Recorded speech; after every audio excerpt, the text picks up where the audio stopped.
but I am not a casual dater. Here's how not casual I am. I actually got engaged this year. Nope, didn't work out. Context clues. I would have expected better from you, front row. No, it's okay. It's all for the best. Didn't work out, just wasn't the right fit. But man, I learned a lot about myself in the process of getting engaged. First off, I didn't know what a basic bitch I was, who was gonna love being engaged that much. But something happened when that ring went on my finger. Something in my stupid lady lizard brain went, bloop. Level completed. And I just kind of floated through Target, like, oh, am I better than everybody? What's that? No, I don't need help. Someone loves me. I'll find the towels right after I cancel therapy. I'm all fixed. I wore that ring for 2 months. I never got used to it. It kept getting caught on stuff like sweaters and my freedom. Like, it was cumbersome. It also just didn't look right on me. It was a diamond on this. It looked stupid. I looked like a rescue dog in a Gucci sweater. It was so dumb. I mean, I had a friend who goes, "Are you afraid you're gonna get mugged?" I'm like, bitch, I look like I stole it. Are you serious? I knew I was too young to be getting married because people kept telling me that I was. I had so many people that were like, I got married at 25, don't know if I'd do that again. I'm like, aren't you guys still together? They're like, yeah.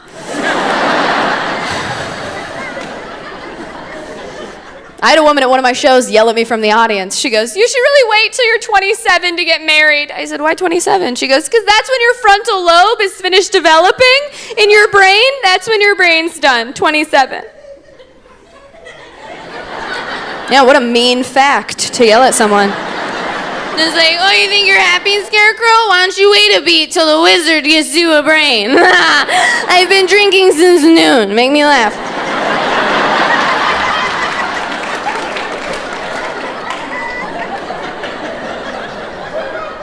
But I Googled it, and that fact is real. And that fact is proof that God is a man, because who else would finish your boobs years before your brain? That's bullshit. You're telling me no one up in heaven's like, "Hey God, are you gonna finish the brain today? Because you keep putting it off and it seems important." He's like, "This is important!" Don't tell me how to do my job. I'm God, damn it. I'm gonna make one of them bigger for like 8 years.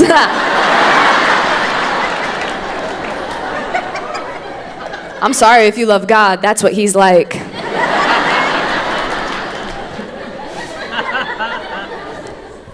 I did want to be married, though. I wanted to be married, mostly so I wouldn't have to date anymore. I will say, though, the best time to date is immediately after a very painful breakup, because your standards are so low. Oh, after I broke off my engagement, I was like, wow, all I want to do is make out with someone who hasn't seen me cry in the tub. Like, that's all I wanted. I just wanted a fresh one who didn't know I was crazy to come in like, "You're not like other girls." I'm like, not yet.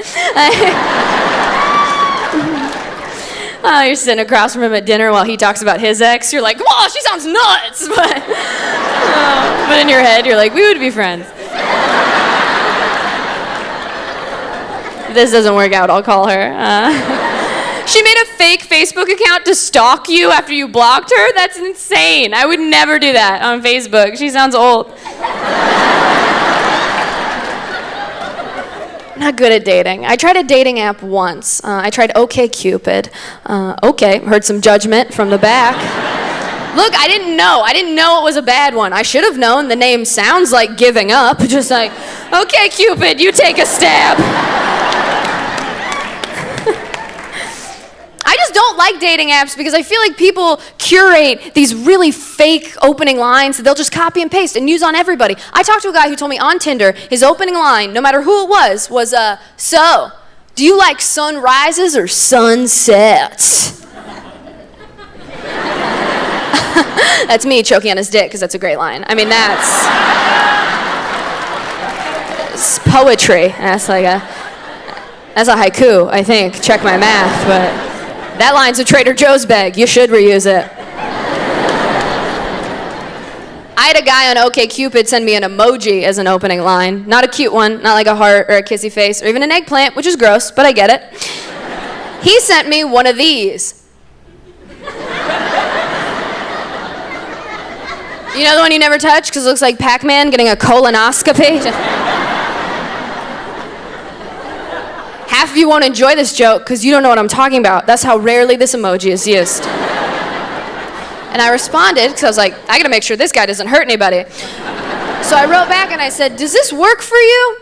Do people respond because they're confused? Are you negging me? What's happening here? And he goes, well, the way a woman responds to the emoji tells me a lot about her character.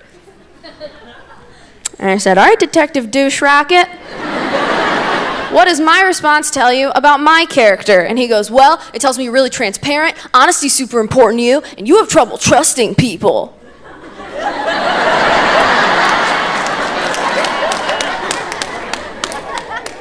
That emoji works. He's like, so we should get coffee or married. I don't know. Dr. Douche Rocket, I'm sorry.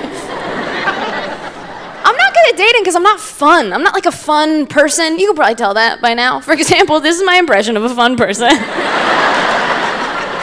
what I think fun looks like your creepy uncle trying to corner you at Christmas. Like, you're so big now, let's dance.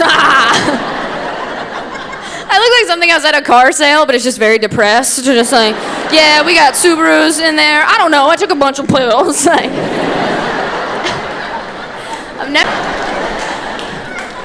The best part of that story is I brought it up to him recently, and he just goes, oh yeah, I remember that.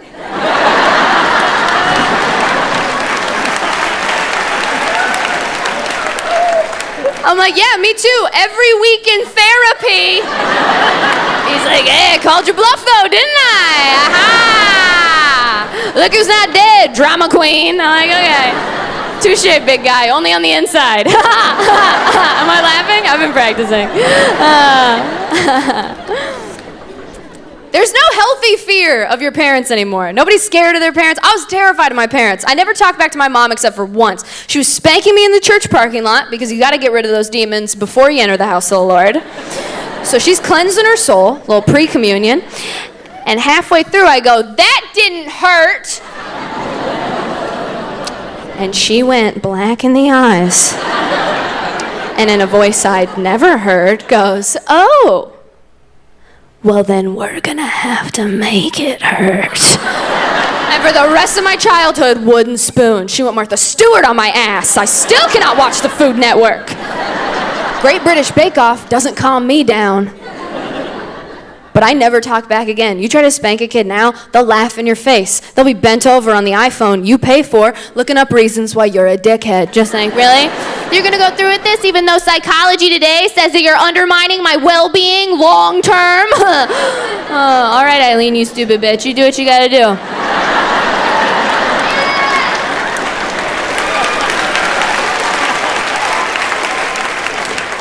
I'll be down here playing Angry Birds and Googling how you live with yourself. By the time I have kids, they're gonna be monsters. Just like, how dare you address me directly? Avert your eyes. And get out your boob, I'm hungry. The big one. I'm like, ugh, who gave you an accent? I had amazing parents. I have to keep saying that in case anyone here knows them. Anyone can come to these. I love my parents. I think if you expect your parents to be perfect, you're immature, okay? Parents aren't just like these magical, perfect beings. They're just people who suck like the rest of us. That's how we should introduce them. Just like, these are my people, Rhonda and Tim. They do what they can. My dad was very overprotective. He had 4 daughters, which means he was just like playing dick goalie. And you don't have to laugh. He hates that joke too. His biggest fear was that one of us would become sexually active before we got married, and some of us have been activated, so that's... Can't take this back to Best Buy. I spilled some stuff on it. On it, in it. The keys don't work. It's over. So... I would hate to be the father of 4 daughters. It seems very stressful. My younger sister's in college. She had lingerie delivered to my parents' house once because she's an idiot with an Amazon Prime account. And my dad opened the box because he's a middle-aged man who pays a mortgage, and if a box comes to his house...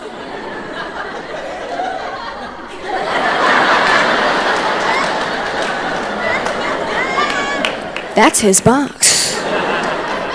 He didn't talk to anybody about it. He just opened the box, freaked out, and then hid it behind a plant in his room. That was his solution, just like, oh.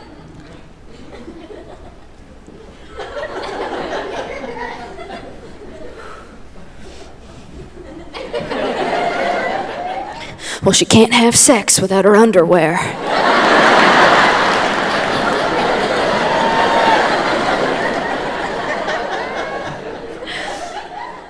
I really respect my dad a lot. You know why? He was never a hypocrite. He was just as strict with himself as he always was with us. Like, we found porn on my dad's computer once, and it was like the porn of a good man. Like, I think he Googled missionary. Like, I don't even think he was looking for porn. I think he was trying to become a missionary, and he just got lost.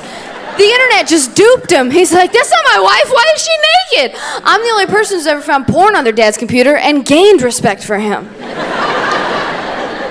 It wasn't even porn. It was just a pop-up. And I know that sounds naive to say, but my dad doesn't watch porn. He won't even watch sex scenes in movies and TV shows. One came on in a theater once, and he marched out like it was a protest.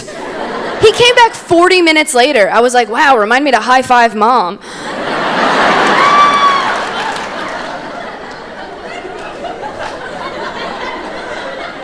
I'm like, where were you? You missed half the movie. He's like, well, we're not at home. You can't fast forward.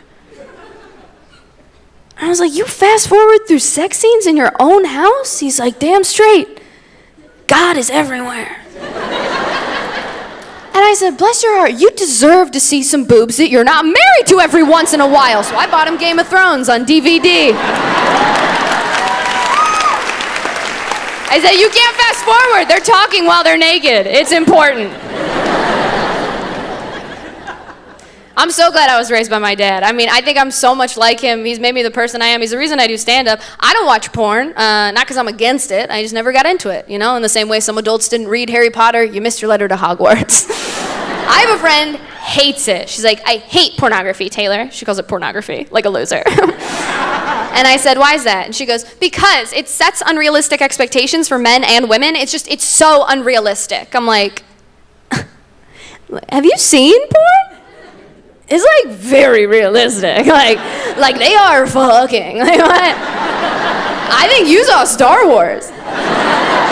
And she goes, no, Taylor, it's unrealistic because those women aren't even finishing, okay? They're faking it. And I was like, yeah, it's super realistic. Isn't that what we're all doing? Fake it till you make it. Back to your place to finish yourself off. Am I right? That's a joke. I've never faked it. I've never loved someone that much. Yeah. I don't hand out trophies for showing up. Grab an orange slice and a Gatorade. Get back down there. Let's see some hustle, Anderson. You guys were absolutely amazing.